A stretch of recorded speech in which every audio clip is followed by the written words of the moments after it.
बिस्मिल्लाहिर्रहमानिर्रहीम। शुरू अल्लाह के नाम से जो बड़ा मेहरबान निहायत रहम वाला है।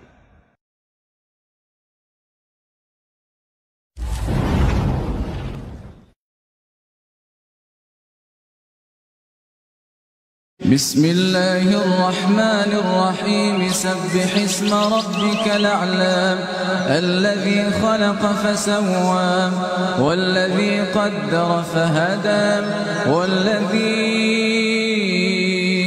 अख़रजल मर्आ फजअलहु गुसाअन नहवा सनुक़रि'ुक फला तंसा इल्ला मा शाअ अल्लाह इन्नहु यअलमुल जहरा वमा यख़फ़ा वनुयस्सिरुक लिलयुस्रा